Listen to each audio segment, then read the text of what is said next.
करना क्या उपदेश है रामायण का, रामचरितमानस का। जीवन को अगर बढ़िया जीना चाहते हो तो रामायण को पढ़ना शुरू कर दो। और रामचरितमानस के प्रथम पृष्ठ पर लिखा है कि जिसके घर में रामायण की किताब नहीं होती वहां भूत बासा ले जाते हैं। किन किन के यहाँ रामायण की किताब है तुम्हारे यहाँ? हाँ तो भाई तो पूछ रहे हैं किन किन के यहाँ है। देखो रामचरितमानस की पुस्तक ज्यादा नहीं, केवल 250 रुपए की आती है, 250 रुपया की। और 250 रुपया में शायद 3 क्वार्टर आता होंगे शराब के, एक दिना गुनाए होंगे, एक दिनों को है जाएंगे। अब चिकाई दे उनते हमारी माता बहने कहू दें कि रामायण ले आइयो, और बे खूब याद है उन्हें, बाजार में उस के रामायण मंगाइए गत्ते। तो गेल में जब मनु का कह रहे कि 3 पौआ आ जाएंगे, लौटे आए रामायण ले आए कि तुम्हारी साथ सोई में सोच रहे हो कि मैं कछु भूल लो। और मुझे दरवाजे पे याद आई है कि रामायण मंगाई, रामायण की भूल गए, पौआ की नहीं भूले। तो रामायण जीवन जीना सिखाती है।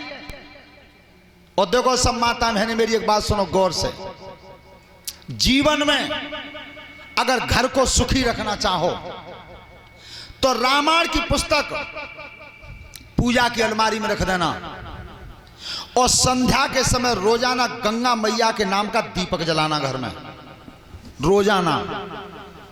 और चुड़ैलिया खैया तो नाक कान काट देना, पर जाए कोई करवे तैयार नहीं। और एक बात और मजबूत बताऊं तुम्हें बहने, और तुम्हें इसलिए बता रहा हूं कि तुम घर की नींव हो, घर की धुरी हो। अगर संसार में अपने घर को पवित्र और सुखी रखना चाहो तो जीवन में खटका वालों के चक्कर में मत पड़ना कभी भी। और कोई कितना बहकावे और ज्यादा दबाव दें तो उनसे ये कह देना कि ये खटका की भूत कैसन की पप्पू मने कर गए, और भगत जी पे जितो खटका हो इकट्ठो करके सब पप्पू के मूड पे बांध दें। कह दियो भेजवा दियो, अब बांध तो तब दें तब कुछ हो। देखो ये पोरे के पास भुर्र का काम पड़ता है। नेताजी तुम्हें मालूम है, देखो तुमने भुर्र का खूब गए हो युवराज सिंह के संग। तो भुर्र का में कथा चल रही थी, एक भगत जी बैठे थे कथा में, यही प्रसंग कह दिया हमने। लला जा काट दी और चैनल वाले कहाँ हो, मत भुर्र का कहते लड़ाई करवाओ।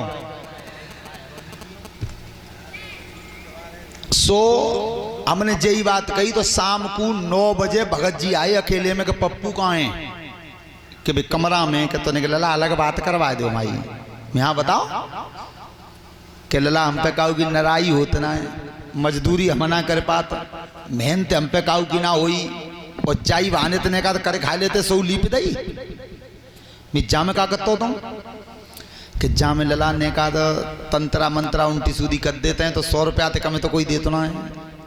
और ये मैं जाऊ तो पैदा कर लेता हो तुम, क्या लला जात तो कर ही लेते हैं। तो क्या बजाय ऐसा करियो, कल मत कहियो, विचार करना। सियानो किंत कहते हैं जो तुमते ज्यादा चतुर होता था, सियानो भाई तो कहते हैं तुमते ज्यादा चतुर हो। तो इस कर्म को करो, रामायण की पुस्तक एक पूजा की अलमारी में रख दो, गंगा मैया के नाम का दीपक रोजाना जलाओ घर, और तब देखियो घर कैसा बनेगा। रामायण की पुस्तक अगर किसी के घर हो, उसमें देखना एक राम सलाखा बनी हुई है, काऊ में पहले होता है, काऊ में बाद में होता है। सच्चे मन से सुबह स्नान करके और भगवान श्री राम का स्मरण करके बाद राम सलाखा में किसी खाने में 1 उंगली रख देना। तुम जो भी तुम्हारी भावना है कि तुम्हारे काम का रिजल्ट क्या होगा, आज तुम जा रहे हो बाहर, उस काम का रिजल्ट क्या होगा ये रामायण बताती है। उस खाने में उंगली रख देना, उसे कागज पर लिख देना, उसके ठीक आगे 9वां खाना फिर पड़ेगा, 9वें खाने में गिन के वो अक्षर लिख देना, फिर उसके आगे 9वां अक्षर फिर लिख देना, हम सब खानन में अक्षर लिखे हुए हैं। एक चौपाई बन जाएगी और उस चौपाई को पढ़ लेना, उस चौपाई का अर्थ भी वहीं लिखा हुआ है। जो तुम्हारे हाथ पे बन जाए तो बाको रिजल्ट मालूम पड़ जाओगे। तुम जा काम गुजार रहे हो, बाको नतीजा जे हो गया आज। लेकिन अगर किसी के हाथ से अजमा के देखना, कल सुबह सबसे ज्यादा भाग्यशाली वो होगा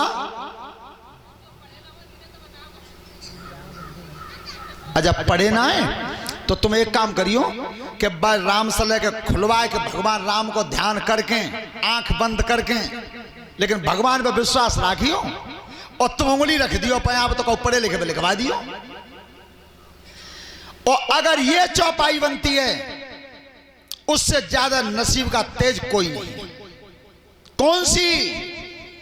प्रवेश नगर कीजे सब काजा और हृदय राख कौशलपुर। ये चौपाई बनती है किसी के हाथ से। एक ही बार कोशिश करियो, मत बार बार कोशिश करता रहो। हाँ, इसे देखना खोल करके। तो रामायण की पुस्तक घर में मंगाएं, गंगा जी के नाम का दीपक जलवाओ घर में रोजाना, स्वर्ग बन जाएगा घर में। तो आज भगवान श्री राम सामने हैं और भोलेनाथ स्तुति कर रहे हैं। मात पिता गुर प्रभु की वाणी और बिना ही विचार करो सब। देखो ये हुक्म बताए सब नौजवान बच्चे ध्यान से सुनना। माता पिता गुरु और ईश्वर, ये चार आदेश ऐसे होते हैं, उस पर ये विचार मत करना कि जहां में कहूं घाटो तो ना है। क्यों? कि ये घाटे की बता ही ना सकते। ये चार हुक्म ऐसे हैं कि ये घाटे की बात तुम्हें कभी नहीं बताएंगे। चाहे मेहतारी तक कितनी लड़ाई होए, चाहे बाप तक कितनी बड़ी दुश्मनी होए, पर ये नहीं चाहेंगे कि मेरे बेटा को जब व्यापार में घाटों पहुंच जाए। आज भगवान राम से भोलेनाथ कह रहे हैं प्रभु आदेश करो, कुछ कहना चाहते हैं। हाँ, भगवान श्री राम कह रहे हैं कि अगर हमारी बात मानो तो तुम अपना ब्याह कर लो। देवताओं की जे चाल चलिए, बोलो क्या कह रहे हो? ठीक है महाराज, तुम कह रहे हो तो कर लेंगे। भोलेनाथ ने हामी भर दी और जो देवतन मालम परी के शिवजी ने शादी की हामी भर दी है, सब देवता ताली बजा के हंस गए, चलो काम बनेगो बनेगो। तो उस समय सप्तऋषि सातों महात्मा आज भोलेनाथ के पास आए हैं। शिवजी से कही प्रभु ब्यागु तैयार हो? हाँ भैया तैयार हैं। तो तैयार हैं ना तैयार तो तैयार हैं, पर एक बात पूछ रहे तुम्हें कि तुमने मोह तो राजी करवा लो है और बस लड़कियां पूछ रही है जाति ब्याह करवा रहे हो और तुम वो बरना बना के ले गए। बस लड़की ने कह दी कि मैं ना हूं या बूढ़े बाबा जी तेरा जीता हूं, तुम्हारी बात बिगड़ रही हो मेरी बिगड़ रही। बात तो सही है। सो देवर्षि नारद फिर गई कि तुम ही बिचौली आओ, जाओ पूछ के आओ। अब नारद जी आए